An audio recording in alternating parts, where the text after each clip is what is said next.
Hey, welcome everybody. It is 7 o'clock Wednesday night. Time for Sci-Fi Distilled. Welcome back, Mary Beth. How are you? I'm awesome. Well, I'm mostly awesome.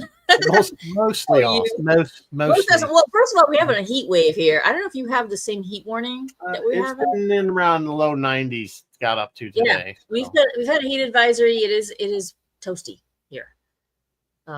But yeah, well, I think that's most of the Northeast is that way. So if you're most of the Northeast, well, stay indoors. Hope you have air conditioning, lots of Don't water. Air conditioners. Oh yeah, got my water.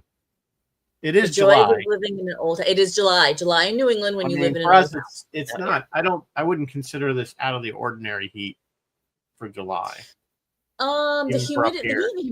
I've got 63% inside, so I don't know. It's rough.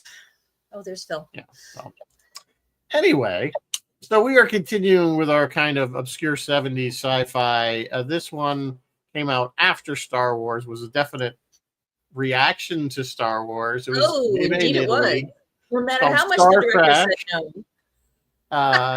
It was made in Italy. It has some names you would recognize, but we'll go into that later.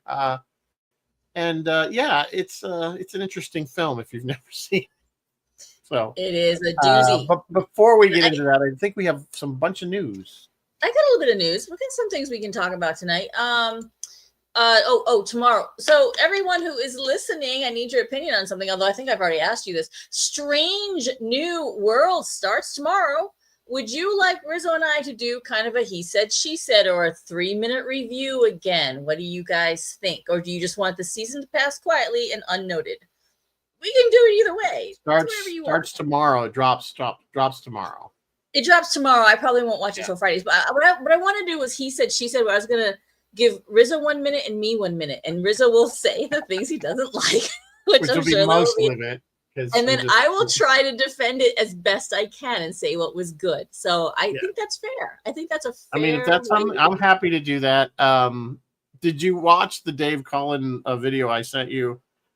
No, I didn't. I did not. I'm sorry. I did watch an interview with Anson Mount on Michael Rosenbaum's Inside of You, which was interesting. So I don't know if anybody watched Dave Cullen. He's a YouTuber. He's always commenting on movies and TV shows, and he's usually on the negative side. And he's not always right, but he nailed Strange New Worlds. What I've been saying since the first season, which is, you get the silly episodes, 2 or 3 silly episodes a season, and we only get 10 episodes total. So, he was like, yes, the original series had some campy episodes, but, we got 27 in a season. So that's kind of the difference. So and then he had a whole thing about Spock and how they got Spock completely wrong. And again, I agree. They don't know how to write that character. And I think it's really, they've not done it justice at all. It's just been silly. Too much laughing Spock in this show, in my opinion. So anyway, if you get I don't know if you want to drop that link, or I can drop the link in the chat if anybody's interested. Oh yes, I have it somewhere.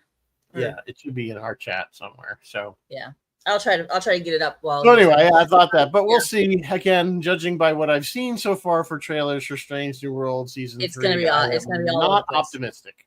Yeah, so it's gonna be all over the place. And Anson, if you watch the Inside of You interview, he didn't vigorously defend it. He defended it, but it was not the most vigorous defense I've ever seen. Yeah, Bill, not 60 minutes, 60 seconds. Rizzo will give me 60 seconds I'll give Rizzo 60 seconds and he'll give me 60 seconds. That's it. Okay. All right, moving on. Be enough time. We may have to go to more than 60 seconds. All right, 90 seconds. I mean, I don't want to belabor this thing because whatever episode, we gotta move on to do what we're doing. Like it'll see how bad it is, I guess. So anyway, what else we got? Previously, right here on Sci-Fi Distilled, I reported that Stranger Things season 5 had the following schedule. They're going to be dropping 3 or 4 episodes on Thanksgiving, and then 3 or 2 episodes on Christmas, and the season finale is New Year's Eve. Well, Netflix has just dropped a brand new trailer for this upcoming season. It looks so good. I gotta tell you, it looks really awesome. I'm getting really hyped for it. Let me drop that trailer in the chat right now. What did you think? You don't really watch Stranger Things, or do you, Rizzo? Oh, no, I do. My daughter, it was funny because I didn't start watching it till, season two had already finished. I think when I started watching season 1. And there's Phil with us. Phil's gonna be With no camera. we No at the camera. last But second. Phil's gonna jump in because he actually likes this movie. I'm still doing the news, Phil. But anyway. Yeah, but I'm anyway, muted. I'm having trouble hearing you. I don't know. Oh, wait. turn There I your go. volume. That's okay. We're just doing the news. we also don't have any I got it. picture, Phil. I'm good. Okay. Anyway, so I am a fan of the show. My daughter was the one that actually kept pushing. She said, you like it because it was from the 80s and a lot of 80s stuff. So I did like it. My thing is, it's gotten to the point where these kids must have like children by now of their own. That's why I said they should just call it Strange New Worlds: The Next Generation. Yeah. Or Stranger Things: The Next Generation. Stranger Things: The Next Generation. Yeah. Just have it their kids going through the upside but they down look, world. I gotta tell you, in the trailer, they looked good. Like they kind of still basically look their age. Yeah, I did. I will agree with that. Yeah. But it's just kind of, it's been, when was the last season? It's been like years. A year. 2 years? It's been a while. Oh, it's been more than, I think it's been at least 2 years, probably more than that. 2 years, Somebody in the chat must know when the last one dropped. I think it's closer to 3 years ago, at least. It's been a hot minute. It was like the whole COVID thing threw them off, and no, I want to say like 22 was the last. Yeah, maybe I can try see if I can look it up like super fast. I don't know, but anyway, and I don't understand why it took so long. I'm sure there's some reason, but anyway. Yeah, so the season 4 debuted May 27, 2022, and wrapped up July 1, 2022. So it's been 3 years. It's been 3 years. I told you, 3 years between seasons is crazy. I mean, you just forget about it. That's the problem. Yeah, that's what I was thinking. I was like, is it really pulling the same hype where people are like, oh, all right, I'll watch it, because it's not like, I don't know, kind of lost its. Here, I'm going to drop that Dave Cullen interview. What do you guys think? I mean, in the chat, I mean, it's kind of quiet in the chat here all of a sudden, but I mean, are you guys excited for Stranger Things, the final season, coming to a Netflix? Coming to a Netflix near you? I noticed the Happy Gilmore 2 will be dropping soon on Netflix. I see, not that that's sci-fi, but the coming attractions Subway's already started promoting it because they got the Shooter McGavin stuff. So yeah. All right, moving on. I definitely watch it. I hope they do it in the vein that it should be done, and not they don't make it stupid. Yeah, but it is stupid. Yeah, it's a stupid movie, but I agree. Anyway, what else we got? Superman, they have raked in over 220 million, which more or less just this opening weekend. They got a lot more to come, but that pretty much covers their budget more or less. So they've broken even. Good for you, Superman. Side note: dog shelters report interests in adoptions are up over 500% since that movie came out. Really? Only white terriers. Only white terriers. No, not really. Murderbot wrapped up, and they got the season 2 green light. Given the way it ended, I won't spoil it. But given the way it ended, I do expect all new characters and adventures for our favorite Sec unit. But I have not read the books, so I don't know how close they're staying to those books. I don't know. Did you read them, Rizzo, or no? No, I'd never heard of it until it popped up on. Until it was on TV. Yeah. Yeah. So I'm loving it. And you guys, if you haven't watched it, it's on Apple. Yeah, it's on Apple TV. It's a little short 20-minute episodes, but they just go, and there's so much fun, and there's a lot of they don't take themselves too humor serious. in it. Yeah, it's not too serious. It's not too serious. Also, just started is Foundation is back for season 3. Foundation is back. Yeah. Foundation. If you're a fan, I like Foundation. I know a lot of people were really upset with it because it doesn't follow the books very accurately, and they kind of played around with characters, which is fine, and I knew they were going to do that. But I think as a standalone show, if you don't keep trying to compare it to the books, which were brilliant, yes, of course they were. Yes, I mean, there's brilliant. It's still an entertaining show. I would just take it like this. So if you're really a big fan of the books and you're not going to be able, maybe it's not for you, but if you never read the books, absolutely go watch it. But you're not He's still talking about Foundation, just so you guys know. Foundation, Dr. right. Alexander says that Murderbot is sort of close to the books. So, yeah, I don't know where they're going to go season 2. We'll see. But I really enjoyed season 1. And then finally in the news tonight, guys, Rizzo and I are not super award show people, but the last Oscars I were on, I watched them and I was like, I do not know any of these movies, and I kind of gave up. But the Emmy nominations are in. And it was a very good year for sci-fi. The 77th Emmy nominations, 77th Emmys rather, are not until September, but the nominations are in now. And many of our favorites have been recognized, with Severance leading the pack at 27 nods. Penguin, the one with Colin Farrell, got 24, and it was excellent. And Andor got 14. And that was in the best drama category. Andor got a nod. Severance, Last of Us, White Lotus, and a couple others. I'll skip ahead. Limited or Anthology, Black Mirror, and Penguin. Why was Penguin? Oh, because it was limited. Short mini. And it was technically. Colin Farrell got the nod. Even though there was no Batman in it, it was. There was no Batman. Sort of Batman. And he wasn't a penguin. No, don't go in looking at least for. Not at this point in the story. I don't know if they're going to have another season, or was that it? I don't know either. Yeah. Lead actress Britt Lauer from Severance and Bella Ramsey from Last of Us. The lead actor category is off the hook. Every single one of these men are phenomenal. It's Sterling K. Brown, Gary Oldman for Slow Horses, Pedro Pascal for Last of Us, Adam Scott for Severance, and Noah Wyle for The Pit. White Lotus all over the place for supporting actress. Supporting actors, a whole mess of Severance, White Lotus. I saw something that this is the first time that Harrison Ford has been nominated. Yes, Harrison Ford got, at 83 years old, he got his very first nomination for Shrinking. Shrinking is a very good show. Yes, it is a very good show. Yeah. He was so good. If you like Ted Lasso, you definitely would like Shrinking. It's kind of on a similar vein. It's kind of upbeat, but there's some sad stuff to it. But it's kind of, and there's going to be Ted Lasso another season. So see how that plans out when that drops. Finally. Yes, Ted Lasso is getting a fourth season. Another season, yeah. And then just a few other people I'll point out. Gwendolyn Christie got it for a nod for Severance. Giancarlo Esposito got it for The Boys. I am rooting for you, Giancarlo.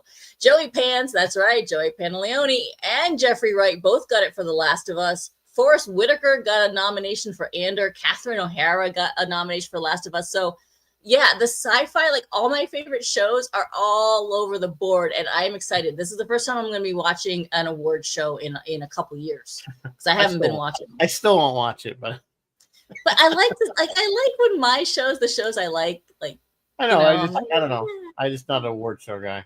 So all right, Rizzo, what are we drinking tonight? I actually found a drink called a Stella Star. Oh my god!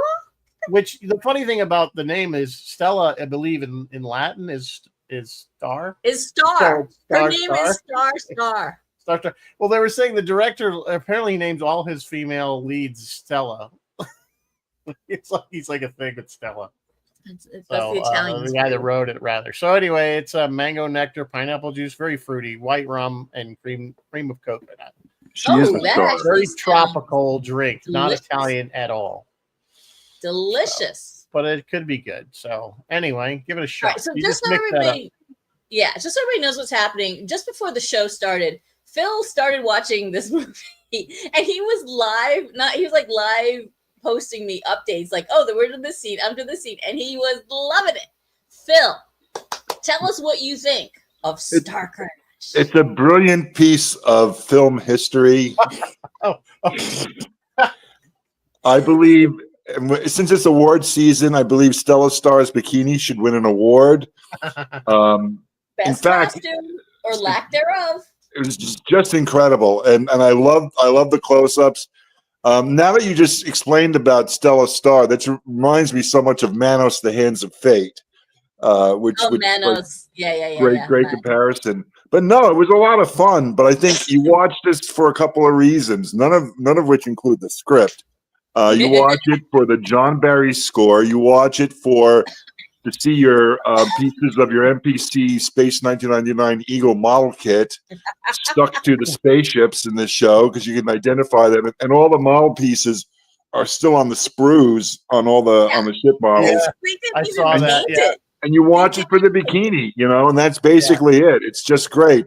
And it had everything I could ever want. I mean, it had the bikini, it had the planet of the Amazons, it was just, and then it had David Hasselhoff.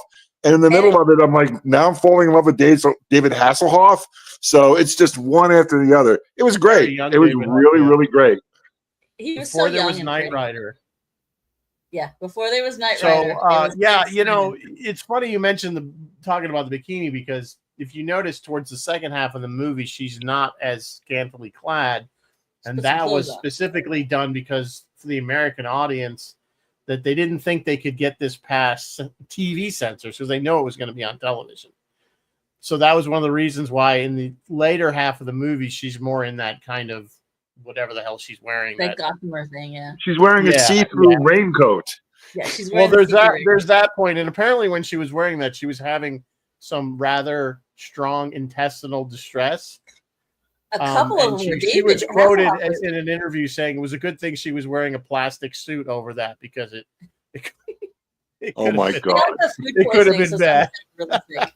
So, Rizzo, you're taking the magic out of this film for me now. I'm sorry, but this is what we do. We dissect the film. Now, I'll put the magic back in. This cast, like when you see the cast interviews, they were having the time of their lives. They loved Christopher Plummer, and Christopher Plummer only took the job so he could get a trip to Rome. Yeah, he's like, he was paid $10,000 a day, and they shot most of his stuff within a day. And he didn't care. He's like, I know it's gonna be a piece of crap, but I just get a free trip to Rome. It's Rome. I'm going to Rome. He wanted to go to Rome. That was his only thing. He didn't care. Because you're thinking he was already pretty established by the time this movie. So it's like, why are you doing this piece of crap? Although you have to admit, Rizzo, his opening monologue is his first. When he first enters, that monologue and costume was just great. It was perfect. It like really stood out in a sea of mediocrity, because he's a real professional actor that has, presence and all that stuff. And he'd be like putting, I don't know, pick anybody that I'm trying to think of somebody of merit that you'd stick in there, and Orson Welles or something did the monologue. You know what I'm saying? I mean, it just has weight, so I don't know. I don't think I'd ever when I watched it the other day, I think it's the first time. I know I've seen clips of it, but I've never seen this movie beginning to end. Oh, really? No, not until just this last pass of it. No, I never watched it. I'd heard of it. It was one of those ones. These are the movies that stocked the VHS rental places for years, when there just wasn't enough newer stuff, because they didn't put how long it took Star Wars to end up on a VHS so you could rent it. It was things like that. So it was like, we got this crap. Yeah. And you would rent it at the same time, Rizzo, with Star Wars, people were dying for science fiction content. And this is like really stepping up and putting product out there. It's not good product, but it's product. It's not Coca-Cola. It's RCA. It's RC Cola. Not even the original studio passed on it when it was done. Like they were like, yeah, we're not going to release this. And then it was David. I know who it was. New World Cinema. That guy. New World Cinema. Yeah, they came in and said, "We'll run Roger it. We don't care." of New World Pictures, yeah, right. And Roger Corman was using this, by the way, he was using this as a gauge to see how well it did, so that he could do Battle of the Planets Battle Beyond the Stars, Battle Beyond the Stars, which came out several years later. So yeah, I mean. It's I don't know. It's when you have a movie that you're watching it and you're like, wow, David Hasselhoff's a really good actor. That movie's bad. when he's one of the better in it.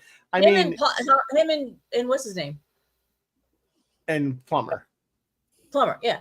Yeah. And they only had Plumber, and the reason why they had Plumber was because Star Wars had Alec Guinness, so they needed to get like. Yeah, I mean, made a they list of some clearly of the ripped a ton similarities. off of Star Wars. I mean, the opening scene with the ship, the top, The overhead ship. Everybody used that after that for like ever. Even Alien used it. You know what I'm saying? That was like the shot of space adventure. But you know, we've talked about this before. You know, prior to Star Wars, all the 70s, particularly 70s sci-fi, was dystopian. Yes. You know what I'm saying? It was all like, when you think about it, you had Logan's Run, Soylent Green, Planet of the Apes, all future not looking good for the humans. And then Star Wars is like, oh, hey, look, it could be fun, adventurous. And so they kind of were trying to play off that with this film and just rip it off. I mean, right down to the guy that sort of looked like Darth Vader, but he wasn't. He was the robot. Yeah, so here's a list. Here's a list of the similarities. There's only a couple things here. The list of the similarities between Star Wars and Starcrash. And as I read these, you remember that the director, what's his bucket, claimed he never saw Star Wars, but he never did. He read the book, though. He insists he read the novelization. But this is okay. So we got the overhead ship shot coming in.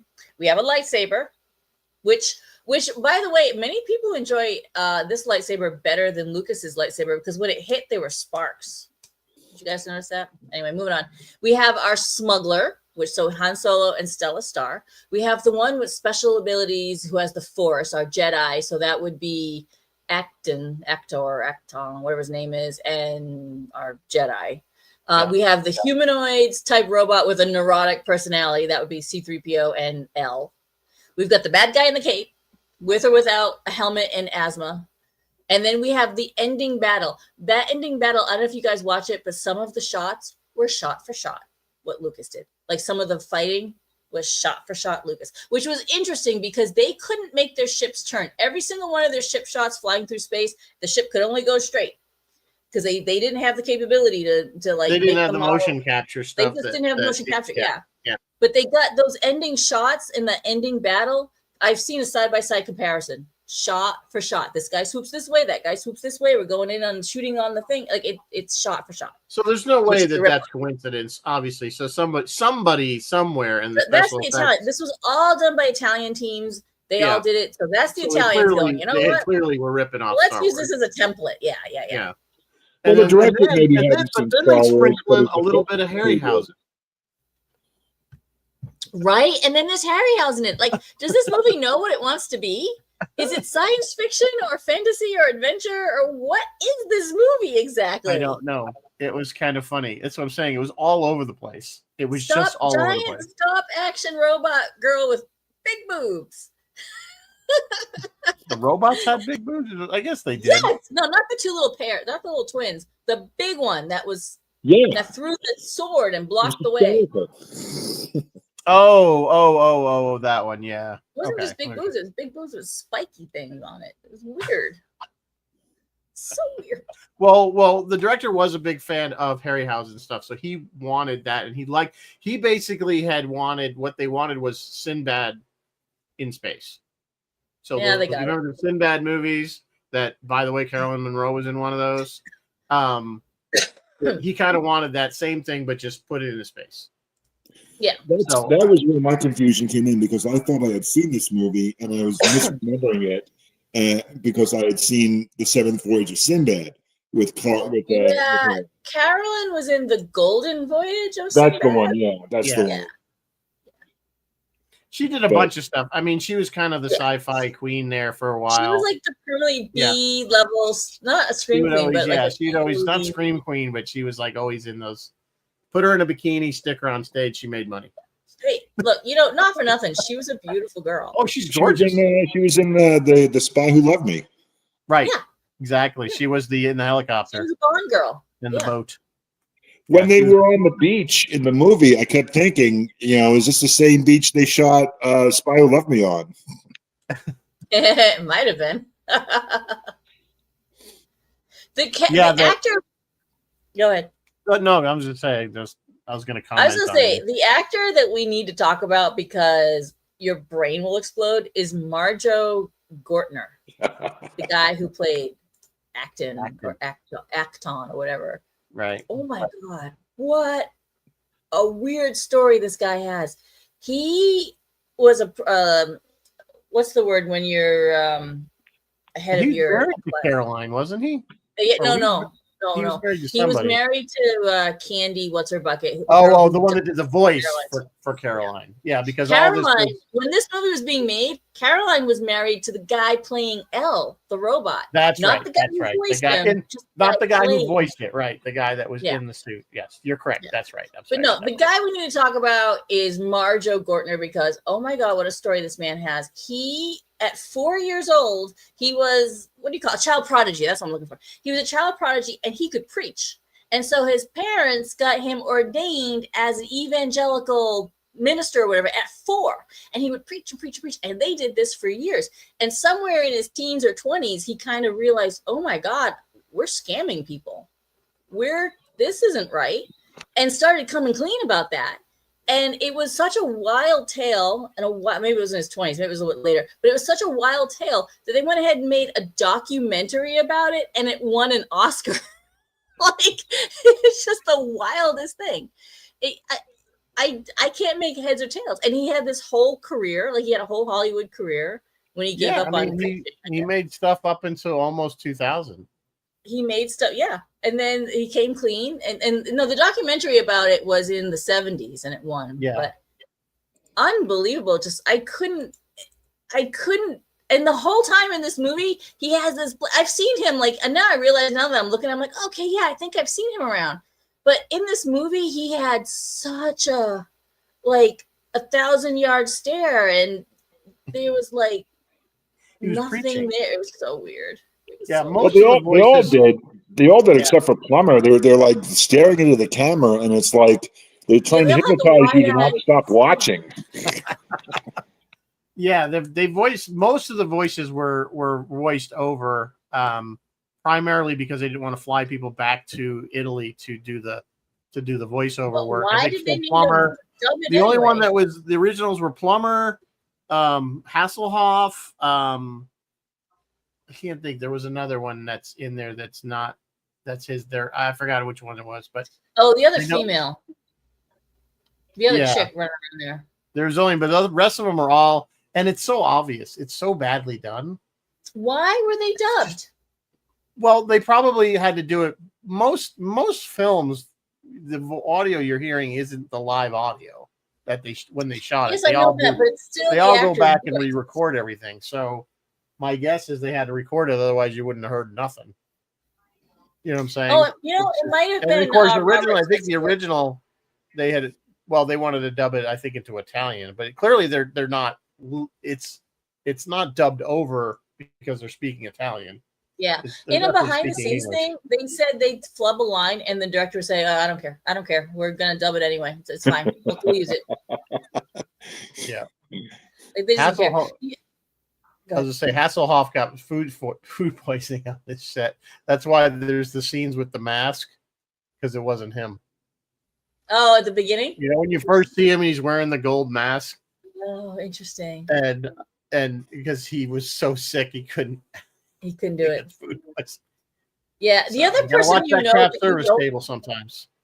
Yeah, exactly. The person and in Italy, you think the food would be good there. The person you know, but you just don't know him, is the guy playing Thor. His name is Robert Tessier, and if you look at his IMDb, he is one of these guys who was in everything. Like he had, bit part here, bit part there, bit part here, bit part there. You know where I recognized him from right away, which is maybe a movie we should do. Although it's not really sci-fi. Was The Deep, which was another answer to Jaws. Jacqueline Bisset and Nick Nolte. It's pretty good. It really wasn't a bad movie in its own right, but it was definitely tried to be kind of a Jaws. Yeah, he was in everything. Instead of a shark, it's a moray eel. He was in Fall Guy. But he was in that. He got chewed up by a. He was in the A-Team. He was in Manimal. You guys remember Manimal? He was in Chips. Yeah, he was a stuntman for a lot of stuff. He was in Vegas. Yeah. He was in Incredible Hulk. He was in Dukes of Hazzard. He was in Heart to Heart. Buck Rogers. He was everywhere in the late 70s. The Barbara Luna version. He's the male Barbara Luna of 70s television. In everything. So this gig, this Stella Star gig, didn't hurt him then. No, Not I at all. don't think No, it no didn't hurt any careers of were them. harmed But in the making of look this at movie. Hasselhoff went on to a very, very lucrative career between Knight Rider and then Baywatch. And You know, Baywatch, yeah. he was, And Baywatch his ran for German how many recording, seasons did recording Baywatch career. run? Not that I watched any of it because it's just awful. And the SpongeBob movie. And SpongeBob movie, yeah, that's true. And he was in Dodgeball. And he was in Dodgeball. Yeah. Remember the That's right, Hasselhoffs, the Germans, that they were all into Hasselhoff? And he's yelling at him in German. Yeah, he's yelling at him in German. Deine ist Schweine or something like that. Yeah. Great. So funny. Oh yeah, and then excuse me, I think you took my stapler. Stephen Root's wife, mail order bride or whoever she was. She goes with him at the end. Yeah. Oh, that's funny. We should do Dodgeball. It's funny though. I'm surprised I enjoyed this as much as I did, and it was kind of shockingly good in a bad way. And I would watch it again, believe it or not. The defenders of this movie are staunch defenders. Like the ones who love it really hard, and the ones who don't. But like I said, there's a lot of folks who say the lightsaber was much better done. They said the rotoscoping on the lightsaber was better. It wasn't called a lightsaber, and when it hit, there were sparks, so they liked the effects better. They acknowledge that the special effects are bad, but like you said to me, Phil, and I completely agree. I thought the stars looked awesome with all the colors. I thought that looked great. I thought it looked like they went to the Five and Dime and bought a bunch of Christmas lights and stuff. Oh yeah, I mean, but the color palette, was pretty neat. I actually really, that's one thing I disliked about their space. I don't think space looks like that. I don't think it has all these bright yellow. Not at all. But it just was different. It was different, but I didn't care for it. David, Dr. Alexander says we're making Starcrash. The other thing that they did really good were all those, when they were firing their version of phasers or laser bolt guns or whatever the hell they call them. Yeah. Those are all in-camera effects apparently, which I didn't get too hard and deep into the special effects of this movie, but at some point I saw that these were all in-camera effects, and they did a good job with those, especially in the big fight scenes when there's like shots going off everywhere. Yeah, they did a really good job. So those of you who were probably of the age when I saw Star Wars in the theater, this was the kind of sci-fi we got before Star Wars. You know what I'm saying? These kind of effects, they were kind of campy. They were very like what we saw with the original Buck Rogers and the original Flash Gordon, and then you get up to even newer stuff in the 50s, and it was all this very campy kind of thing and just bad effects. And we took it, and I think the point I'm trying to make is this is why when you see Star Wars and you see how good the effects are in the story and it all fits together, why partly we were so like jaw dropped, because before, this is the kind of movie we got for science fiction, and it was either that or it was dystopian.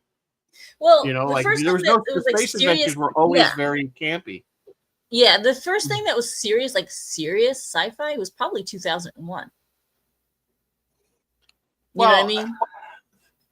No, I think there was more serious science fiction movies prior. I mean, it depends on what you consider. Like, is The Bird science fiction? Yeah. That's pretty serious. I think I know what you're driving at, but I mean, when it was a budget film that the studios were doing, it was always a dystopian science fiction, at least for the late 60s, early 70s. Yeah. Like I said, look at them. Planet of the Apes, Soylent Green, Logan's Run. Logan's Run, by the way, if you look at the history of that, I mean, they were trying to make that back in the early 70s, and it never worked. And it wasn't until some of the other films started doing well, like Planet of the Apes, Soylent Green and stuff, that they said, hey, we could do this. By then, that's why it's so disco-y. Yeah, so the sci-fi it grew up somewhere between the 50s, where it was Attack of the 50-Foot Woman and them, and the late 60s, early 70s. Somewhere right in there was a bit of a change. Yeah, Doc said Metropolis style. That's going all the way back to the 20s, right? That's going way back. That's certainly science fiction, no question about it. But again, but it is dystopian. but it is We have to dystopian. Well, I John mean, Chase- if you're going to talk about dystopian, it's really because the nation. This is more of an American thing. The nation is coming out of Vietnam and Watergate, and the Cold War was going on. And yeah, but it's really when Lucas, got Star Wars made that people thought, okay, we can, science fiction can be fun. It can be an adventure and can be check your brain at the door. It doesn't have to be this big, discussion about the state of society. And Star Wars blew all those other films out of the water in terms of effects. I mean, I love Logan's Run, but it's a silly concept. It's like don't trust anyone over 30. And the effects, especially the city, looks like a tabletop, model at Disney World. You know what the joke is with Logan's Run? It was supposed to be 20, the age. Oh, really? But the actors they picked were all over 30. The Jenny Agutter was the only one. She was 23. Farrah Fawcett was 29. Yeah. I think what's his name? The lead there. Just dropped. Can't think of his name. Yeah. Anyway, the two lead males there, the two Sandmen. One was 38. The other one was 30. Like they were almost 40. I think. Yes, they had a bumpy age up. Michael York was it was 33, and the other fellow there that played his buddy was 38. So they knew they couldn't make them as 20. They wouldn't work. So they just said, "Well, we'll make it 30 instead of 20." It's still a weird concept, and it's and I think it goes back even to Lucas's THX 1138, which is another dystopian. No, the dystopian thing. Well, Logan's Run reminds me of that one episode of Star Trek when they had the war and people would just be told, "Hey, go report to the disintegration chamber. You're done." Yeah, because everything was on autopilot. This is what happened to that society in Logan's Run. They just were getting rid of people, and it became a matter of routine. Like, okay. Well, I mean, they didn't know any different because they were all born and raised in that society. So they had been going on for generations. Yeah, been going on for generations. We don't know how it was 300 years, I think, from now, supposedly. So, yeah. Taste of Armageddon was the episode you were trying to think of. I tell you, the best part of Logan's Run is though when they make it to Washington D.C. I just love that. I think that's just brilliant. The cat. Well, the funny thing is that it's what we always suspect. I know John Cape's going to love this, but the cats finally did take over the world. Yeah, that's what they were planning all along. They're probably the one that launched the nukes that caused the problem in the first place. But looking at you got Peter Ustinov. I know we're way off topic, but you got Peter Ustinov by himself and a shit ton of cats. The smell must have been epic. I mean, you figure all those cats. That's just got to be the stink has got to be amazing. But there's something to be said about Starcrash, and in terms of that, it's a movie that uses traditional special effects, model work, and in an era where we live now, where everything is CG. I mean, the last movie I think I remember seeing that used traditional model making was Moon, and it was nice, even though it was bad. It was nice to see the models flying across the screen, as wonky and shaky as it was. It was nostalgic. I liked it. There's nothing like it. It reminded me of the stuff we were trying to do in high school, film class, because we were doing that same kind of effects because, we didn't have any money for anything else. We were doing that, the wires and across the black screen. And, we were all trying to make our version of Star Wars, every single one of us. We had no... Which, is fair. It's okay. You should. Because Star Wars at the time had cutting edge filming techniques to get those effects. And it's good for you to learn them. Like, you got to learn this stuff in order to... Well, I mean, there was groundbreaking with the whole motion capture came out of that film. So, I mean, that's why I say this is what we had before with these type of effects. And then we got something that looked much more realistic.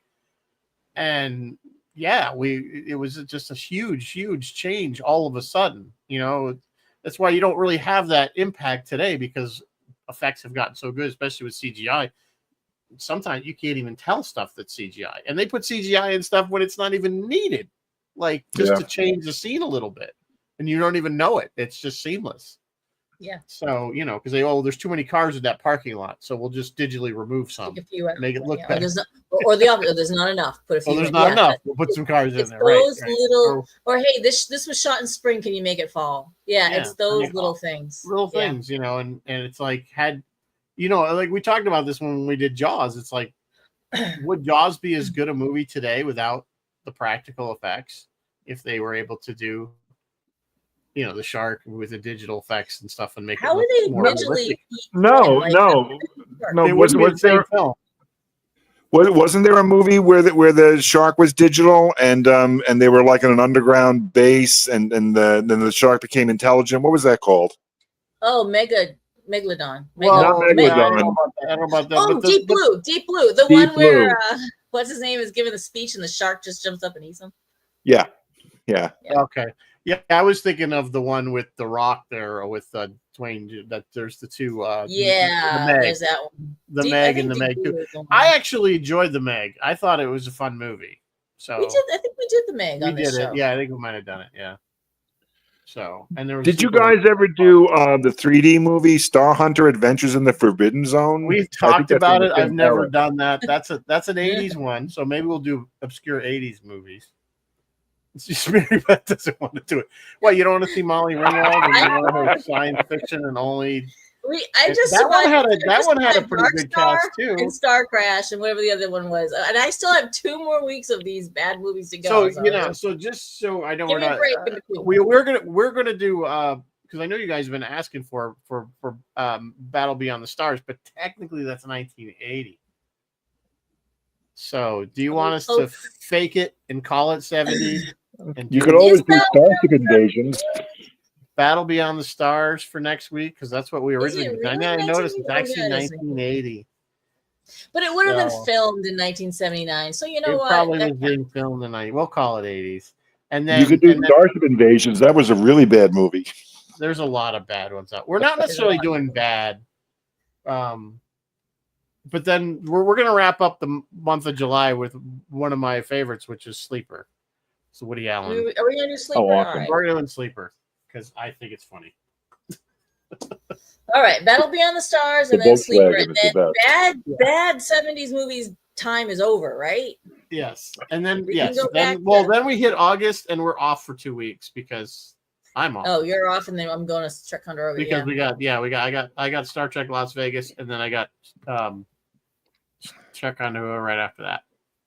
So after Star Wars in '77, what was the very next big movie that used great effects? I'm thinking it was Close Encounters. Was there another one? Probably Close Encounters, Alien. Alien was 79, and Star Trek: The Motion Picture was 79. So it's like those 4 were like the big effects. 77. So yeah, I would say from a film standpoint, I mean, because honestly, Battlestar Galactica, remember they did the film in the theater. Oh, that's right. Which had pretty good effects for what it was. Wasn't Star Wars level, but it was close. And then of course, Buck Rogers did the same thing in 79 or 80 when they did, but that was very campy.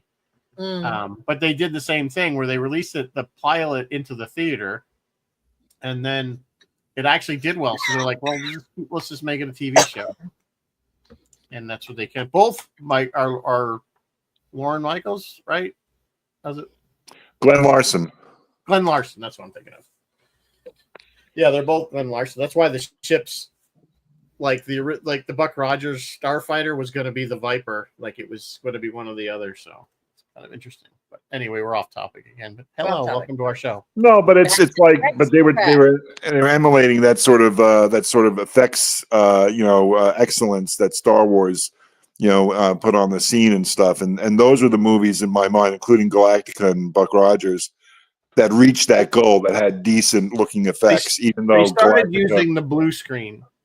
Effects that Star Wars did too, rather than ships on a string in front of a black background. And that's when I think that was the biggest, because even though they might not have been using motion capture, by using the blue screen and then layering the film together, it was very expensive to do it, but it looked a lot better. That's why if you watch Battlestar, the 78 version TV, how many they reused the battle scenes over and over and over again. Yeah, they did. Yeah. I mean, they had to. Because that's why the show only lasted 1 season, is because it was just way too expensive. Regardless how popular it was, ABC was like, we can't afford this. It's ridiculous. We're not making nearly enough money back what it costs per episode. So Yeah, TV was not ready for trying to do a film quality stuff on television. Yeah, you couldn't do it. You couldn't do good Well, sci-fi week in and week out. Well, I have to jump in here and just say you're all right, except for my beloved Space 1999 that was delivering quality special effects from 1974 on. But it was still models. I mean, you could tell that it was models. And I love the Jerry Anderson models. So please do not. I love the Jerry Anderson models. So, but it wasn't Star Wars level. Let's be honest. They got really good at crashing eagles on that It was show. close. It was close. They had an eagle factory. Yeah, they on crashed the the moon. same one over and over and over again. They had an eagle factory on the moon because they crashed so many of them. It was kind of like they're crashing. Well, actually, no, their crashing eagles was better because on Galactica it was always like the same flight pattern for the. It would just explode. Yeah, it would just be a flash of light and explode. That whereas the eagles would. The eagle would actually crash and fall and apart. explode. Yeah, you saw pieces, right? Yeah, no, they would. Well, there was different ways they did it. There was of course the crashing on the moon, which was a lot of fun. But then another thing they did with Space 1999 was they would film model parts from a black background on the ceiling and light it up, and then the pieces would fall down at the camera. And that was like, a sort of thing that they used, especially like if you look at the first episode when the space dock explodes. That was the effect they used there. But it was very creative. And I kept thinking during Starcrash, they really could have used the guys who were working on 1999 on that, because they would have really done those spaceship effects right, and really got it going. But I just didn't want to pay they them. would have been better. They would have been better because UFO had really good effects. I mean, it was still the same kind of thing. It looked very Thunderbirds-esque in a lot of ways when they did the miniatures on Earth. It was easier to fake that stuff in space than if you had an Earth-based. You know what I'm saying? Yeah. Like when they had the mobiles or do something, or those were kind of obvious. But Anderson had perfected that technique when by doing Thunderbirds and Supercar and all those Super Marionation shows that he had done. They had really perfected the miniatures. So as best you could, I think, with what they were doing. So by the time 77, late 77, 78 rolled around, Brian Johnson had been hired away by the big boys. And he was doing Empire and Alien and the rest, Yep. Our audience phenomenal has there. tuned us out, and our audience is now currently having a debate over how many Eagles versus how many shuttles Voyager had. Yeah, Voyager was another one where they seemed to have an unlimited supply of shuttles. Unlimited number of shuttles to To the destroy. point where they actually had to build one. They had an episode where he had to build a shuttle. The what was it? The Delta Flyer. Yeah. Did that shuttle turn him into a salamander and he went on a date with Janeway? Is that the one? I don't know if it was that or was another thing he built. Yes, that went transwarp or some crap. Yes, that was all right. Let's get probably back to the worst episode in Star Trek ever. There's an episode for you to talk about. We discussed it actually. I think in worst episodes. I think we did a worst episodes. Yeah. We series of we've discussed that. Yeah.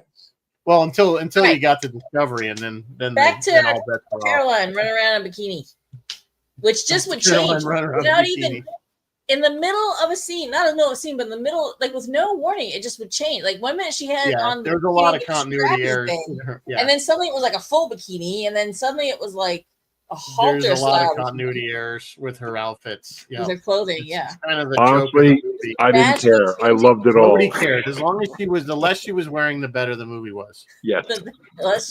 It was very William Ware Tice, I actually really loved her hairstyle too. I thought her hair was amazing. She just had long flowy hair. It wasn't really what was so. Yeah, it was nothing special. I guess it was. I don't know. I just it was the close-ups. I just loved the close-ups of her face and stuff. She had very 70s hair. I thought good makeup.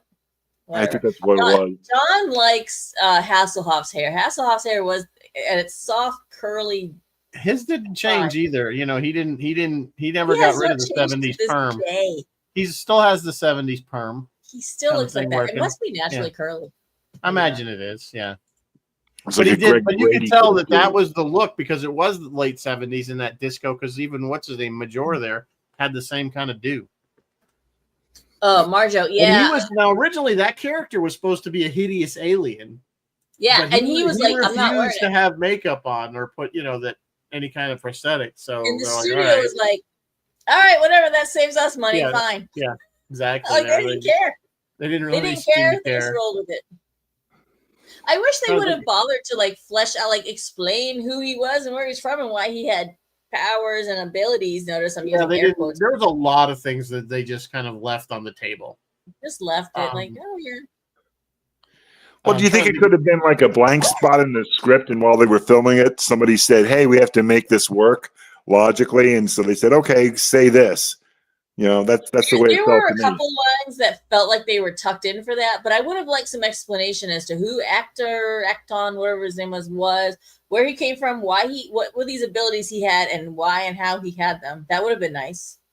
And she was with him. He was her faithful partner or her faithful co-pilot. But then suddenly she's like, "Oh, you have this power. How does she not she know?" didn't know anything. She didn't know anything about it. Yeah. Like his history, and then like the sword comes out randomly. And then all of a and sudden, in the middle, she's gonna die, and she's like telling Elle, "Yeah, I respect you so much. You're a great non-adversary or whatever." I don't know what the hell she Well, said. that was It the so funniest weird. thing because the two guys were the cops that were busting them in the beginning of the movie, and then they Yeah. were like they And then became they were allies. suddenly like they're allies, and because it's like they get arrested, they're going to jail, and then like 2 seconds later, no, we have to release you from jail because we need you to We're go gonna work get together to we need fight you to go get whatever. the Count Zarth guy Yeah. and find this ship that's apparently, which I didn't get, is if the main ship in the beginning crashed on the planet of where they end up on, why did all the other shuttles end up like halfway across the galaxy? Remember, because they were going from shuttle to find the survivors of this ship. And the space monsters was just I love it. The red space monsters was just like a lava lamp. That was great. That was so great. I love that. Like Star Trek would do something like that. Yeah, I can see them do that. Kinda. But it wouldn't have been. They wouldn't have called it space monsters. It would have been like no, they would have had names. Entity. Well, they did. They call it. That was Obsession. No, not Obsession. What was the one with the Lights of Zatar? Yeah, the Lights of Zatar. It was just Same flashing thing. light in a bubble, and the companion was Flashing kind of the lights same that drive you thing. mad. The companion was the same thing. Oh, don't get me started on Companion. I'll go down the rabbit hole on that. Well, is there an episode that Phil doesn't like? There was. Darren was talking about somebody that really. Who's he talking about that really loves that episode? And I can't remember. Lights of Zatar or Companion? Yeah, no, the one. What is that one with the companion? What is that called? With Zephyr Cochrane? Metamorphosis, right? Metamorphosis. Yeah, Metamorphosis. Right. So, yeah, I can't remember who it was. That's not one of my favorite episodes. Other than you get to see a lot of the Galileo, as far as the him trying to fix it and stuff. There's a lot of Galileo in there. Anyway, I digress. It's a very patriarchal. I can't say it. Episode. Thank you. Yeah, say camaraderie. I can't do that either. I can't speak anymore because I've watched Starcrash. That was a big on Roy. Sorry, Roy. Roy's ruined that for us forever. Roy's ruined camaraderie. Among other things, yes. Camaraderie. Yeah, I can't even do it. Camaraderie. Anyway, so Ringo, does Starcrash deserve a reboot? Yes. Does it? Well, does it? I mean, if they can mature the script a little, grow it up a little, But the story was so disjointed. Like it didn't make any sense. It was just like it was like they were writing the story to fit scenes. Like we need this battle, so like we'll write the story so it fits this scene, and then we're gonna have we need the Amazon, so they're gonna land on this planet where there's Amazons, and then it was just like just seemed like it was all over the place to me. It was just like, where is this movie going? Yeah, they could have just stayed on the Amazon planet for my money. I was happy there. I don't understand why we had to leave. Happy. and the Amazon leader didn't do anything else. Like I thought she'd pop up again later and whatever, but no. No, that's what I mean. They went to all these other places and they were just filler to get Yeah, to it was the just last filler. planet. It was just a giant quest movie. They were just questing. That's it. Or maybe more like a choose your own adventure book. So if you haven't seen this movie, it's almost so bad it's one of those so bad it's good movies. It's like right on the teetering. It's more watchable than Dark Star. It's on the bubble. Yeah, it's more watchable Like than Dark Star but it was makes just like less I sense. found it struggling to watch that movie. I was just like, okay. But this movie at least I could watch, and it was like it did flow, I know albeit that a bit erratically. So I think of it in terms of it has a place in cinematic history. It's like part of the Star Wars effect, and I feel the same thing about Dark Star. Dark Star is, an early work from these student filmmakers, and by the way, the documentary I did watch the documentary after your little examination of Dark Star. the one I It was put the link quite to. good. It was really quite good. It really shed a lot of light, and it made you appreciate it more. Yeah. And Now I then, need a documentary for this movie so that I can appreciate this movie more. I looked. but then I also watched. I also watched the 50th anniversary of Jaws documentary. That was excellent.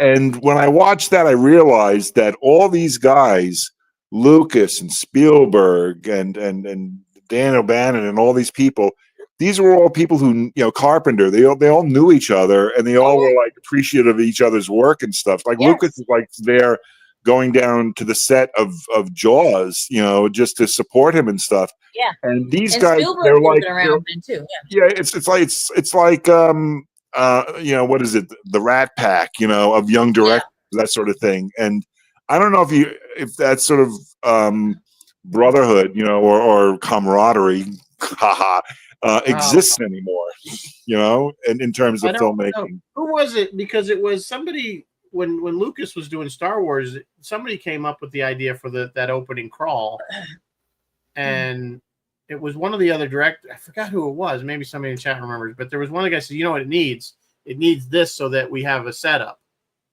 And that's how they got the whole opening. Was it one of the directors or was it Marsha? No, I think it was one of his friend directors that said it, or it wasn't Coppola? somebody directly. Could have been Coppola.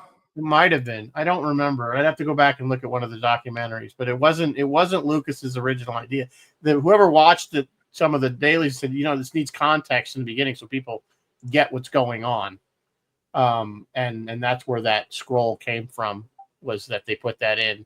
Of course, now it's iconic, obviously, for Star Wars. But but just getting back, that if you can watch that Jaws at 50, I believe it's on Disney or Hulu.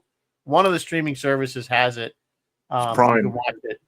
And it comes on the anniversary Blu-ray 4K ultra high def DVD. Yeah, I need to check that out. It's really good. It's an hour and a half, so it's not like it's 15 minutes and it's just something they stuck on. No, it's an hour and a half documentary.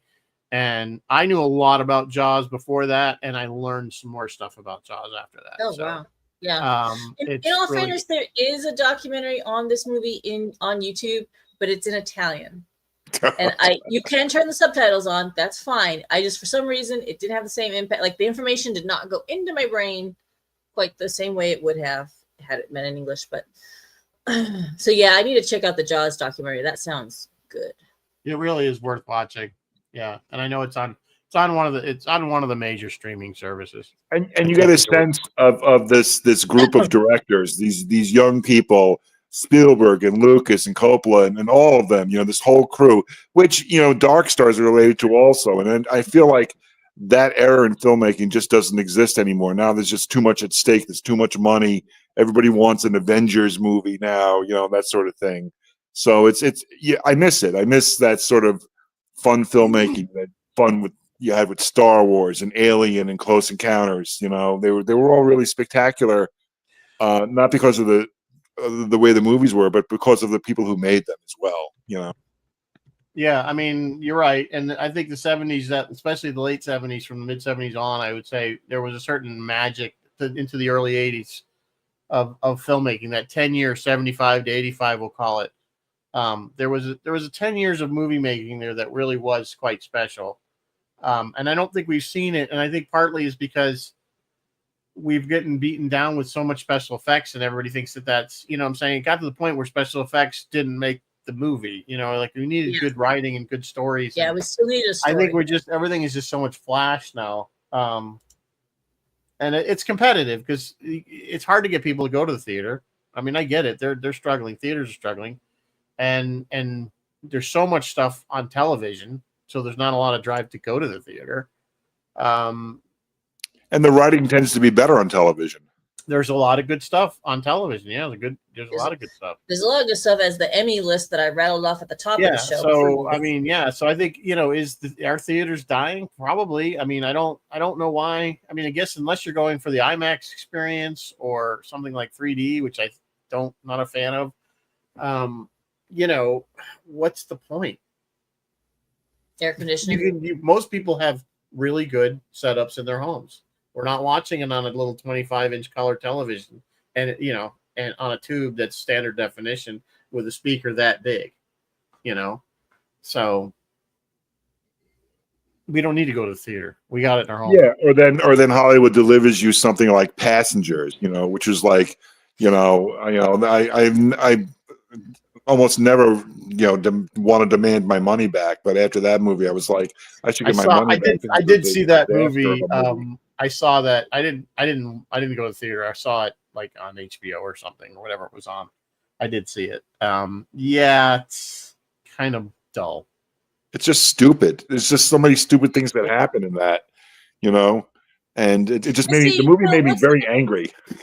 What's the difference between that stupidity and Starcrash stupidity? Like, why are you like, yeah, Starcrash is stupid and I love it, but then you're like, oh, Passengers is stupid and I hate it? Well, nothing really happens in Passengers. So that's true. This is the one with what's his bucket and what's her face, Jennifer Lawrence. Yeah, it's like they're stuck on the planet. Yeah, he wakes her up because he's a dick. Because he's a dick and he wants her to die too. Yeah. That's basically what happens. And she and it's like, it's basically metamorphosis. She says, okay, I'll give up my entire life because you were lonely and you needed someone to scratch your itch, and they make it, they sugarcoat it and stuff. Starcrash, I'm watching that and I'm saying, well, somebody had a lot of fun putting this together. Somebody had a lot of fun building these models. Somebody had a lot of fun, they had the time of their lives filming the thing. Yeah, look, there's that sort of thing that's going on in Starcrash. I feel like they're looking back at me and just like, giving me like, the wink. It's like, you get this, we get this. We're just having a good time. It's just like in 52577. Sure, you can see that our sets are cardboard and you can see the strings holding up our ships, but oh, look at the fun we're having. That line delivered by Austin Pendleton in 52577 will stay with me for the rest of my life. Oh, but that's basically the point. It. And that's really the whole thing of anybody doing anything on a low budget. You're doing it because you love it for some reason. Bill was saying, as far as watching movies in theaters, is some movies are better with a large group, just not many. I don't know. I guess. I don't know. Certain films certainly have more impact. We talked about that. But anyway, we are past the hour. We are past time. Thanks for joining us, even if only in voice. Very last minute, yeah. And I was having a good time watching the movie. I wasn't like trying to filibuster my way into it or anything. If you obviously are passionate about this film, we were happy to have somebody who was. It was So, you know what, too? It's a celebration here. I was enjoying the film, and I actually have a working sink and a working dishwasher now. So for the first time in a month and a half. Congratulations and enjoy your new kitchen. Yeah, congratulations on your new kitchen. There's nothing like running water. So what if Roy got coming up? Roy is off this weekend because it's his birthday. He is celebrating. Happy birthday, Roy, from all of us here at Sci-Fi Distilled. Phil, tell the audience what you got going on this week. Not much this week. I'm going to have the Helios people on at some point in the future because they were just on Roy's show. There's a huge article about Bill McNulty in the Stony Brook Press, and you can find that on the Captain Phil's Planet Facebook group. I got my regular show with Bill Thursday, my show 4:00 on Thursday afternoon, Friday Night Freeform. But and this is great. I will be at the townwide yard sale in Coxsackie selling lots of plastic toys. So if you want to come down and buy a bunch of toys, that would be great. And Save I some of just, those toys for Ticonderoga, because oh no, and that's the other thing is I'm recharging all my stock for Trek Ticonderoga. And I had a lovely conversation with you, Mary Beth, this morning about our plans for Ticonderoga, and I'm going to be doing a panel about the Star Trek book covers from the original episode novelizations by James Blish, and it's going to be a creative writing exercise. So that'll be fun. Yes. Unless I get bumped. If I get bumped, that's okay. I'll just sit at my table and talk about them there. We'll make it work. And I can maybe tease one more thing. I think, Captain Phil, you might be having Rizzo and Rakowski from Sci-Fi Distilled on Yeah, what day did you book? The 31st. Perfect. You book us. You book us, buddy. We don't book you. Yeah, you book us. All you have to do is pick up the phone, guys, and you're on anytime you want. It's been a hot minute. We haven't been on for a while. We haven't been on a while. I think, yeah. Yeah. So, I missed you. I know. I think the last one was that political. Yeah, we came on for politics, which was fun. We had fun. That was fun. Yeah. The most fun one I ever did was Friday Night Freeform when we all brought our songs lists. Or was it just me? Maybe I brought my song list and you played on my music. I love that. That was just me for a whole hour. We can do that again, but your music is so depressing. It's so emo. I'm like, oh my God. Well, I'll come, Phil, and I'll bring some of my Tikiyaki orchestra. Yeah, I actually have to hit that at some point. I do not believe we've actually done that on the radio, so that would be a fun thing. I think it's time for some. Yeah, I think it's time. Let's do it. Yeah. All right. But thanks for having me on. I appreciate it. It was a lot of fun. It was a great way to spend the afternoon. Pleasure, it was Phil. nice to you. So thank you again. So all right. So next week, Battle Beyond the Stars, and then Sleeper. So we'll see you till then. Live long and prosper. And as always, may the force be with you. Always.